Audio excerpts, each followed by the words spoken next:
With deep gratitude in our hearts for our spiritual master Srila Prabhupada, let's dive deep into the divine journey of Bhagavad Gita. तो read along study along daily series का आज day 86 है और शुरू करने से पहले हम लोग राधा कृष्ण जी को याद कर लेते हैं। जय श्री राधे कृष्णा।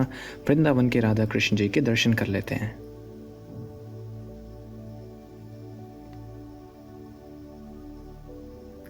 हाँ जी, तो हम लोग चैप्टर 2 पढ़ रहे हैं, अध्याय 2 गीता का सार, और इसमें आज हम लोग श्लोक नंबर 57 पढ़ने वाले हैं, जो कि कुछ इस प्रकार है। यह सर्वत्रानभिस्नेहस तत्तत् प्राप्य शुभाशुभम नाभिनंदति न द्वेष्टि तस्य प्रज्ञा प्रतिष्ठिता। इसका अर्थ है, इस भौतिक जगत में जो व्यक्ति ना तो शुभ की प्राप्ति से हर्षित होता है और ना अशुभ के प्राप्त होने पर उससे घृणा करता है, वह पूर्ण ज्ञान में स्थिर होता है। इसका तात्पर्य श्रीला प्रभुपाद जी लिखते हैं, भौतिक जगत में सदा ही कुछ ना कुछ उथल पुथल होती रहती है, उसका परिणाम अच्छा हो चाहे बुरा। तो ये सिद्धांत भगवद गीता में दिया है कि ये जो भौतिक जगत है उसमें उथल पुथल होती रहती है, कभी कुछ अच्छा होगा तो कभी कुछ बुरा होगा, कभी सुख आएंगे तो कभी दुख आएंगे, तो ये द्वैत हमेशा लगे रहते हैं। लेकिन अगर मनुष्य को स्थिर रहना है तो इन द्वैतों से विचलित नहीं होना चाहिए। अब देखिए, इस बात का पता होना और अपने आचरण में लाना, अपने जीवन में उतारना, इन दोनों में डिफरेंस है। ऐसे बहुत सारे लोग हैं जो भगवद गीता पढ़ते हैं, उनको ये प्रिंसिपल्स पता होते हैं, लेकिन वो अपने जीवन में उतार नहीं पाते हैं। उसका सिंपल सा रीज़न ये है कि उनको कंप्लीट नॉलेज नहीं है। क्योंकि देखिए, संस्कृत का हिंदी या इंग्लिश ट्रांसलेशन करने से डायरेक्ट किसी को नहीं समझ में आने का कि श्री कृष्ण जी क्या अर्जुन से कह रहे हैं, क्योंकि ये जो कन्वर्सेशन है वो श्री कृष्ण जी और अर्जुन के बीच में है, और हमारा जो समझने का लेवल है वो अर्जुन के बराबर का नहीं है।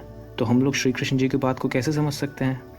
इसीलिए हम लोगों को आचार्यों की ज़रूरत होती है, और वो आचार्य भी श्री कृष्ण जी का प्योर डिवोटी होना चाहिए, जैसे कि अर्जुन खुद था। तो यही एक स्पेशलिटी है ये Bhagavad Gita as it is, Bhagavad Gita यथारूप की, जो श्रीला प्रभुपाद जी ने हम लोगों को तात्पर्य के रूप में लिख करके दिया है, जो अर्जुन की कॉन्शियसनेस लेवल और हम लोगों की कॉन्शियसनेस लेवल, इन दोनों के गैप को कंप्लीट करता है, फिल करता है। तो अब देखिए, प्रिंसिपल तो हम लोगों को पता चल गया कि ये द्वैत हमेशा लगे रहते हैं ज़िंदगी में, और एक स्थिर मनुष्य को इन चीज़ों से विचलित नहीं होना चाहिए।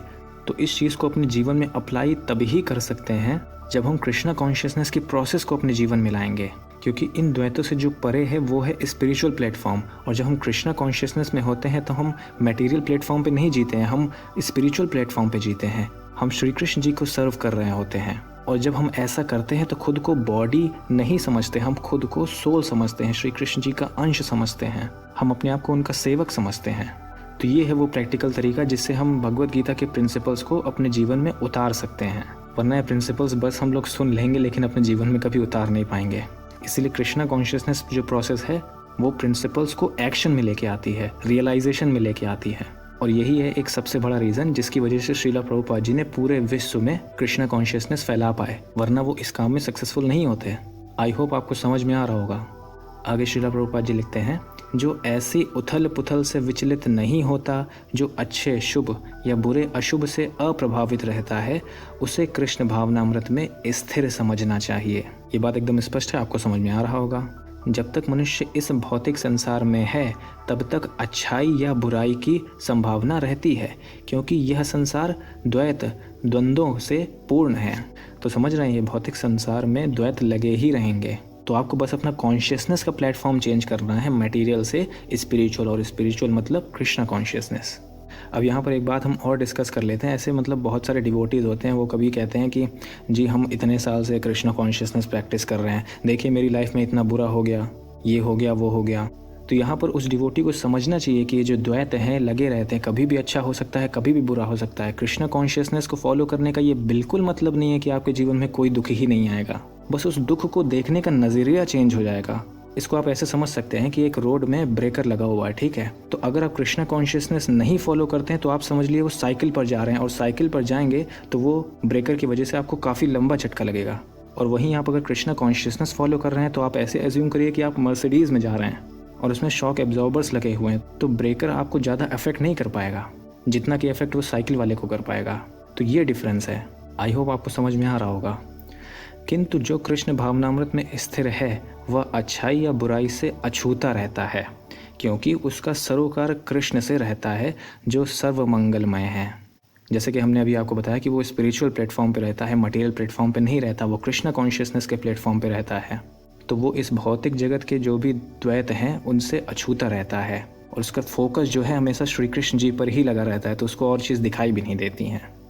जब उसके साथ बुरा होता है तो भी वो सोचता है कि ये भगवत कृपा है, और जब अच्छा होता है तो भी वो सोचता है भगवत कृपा है।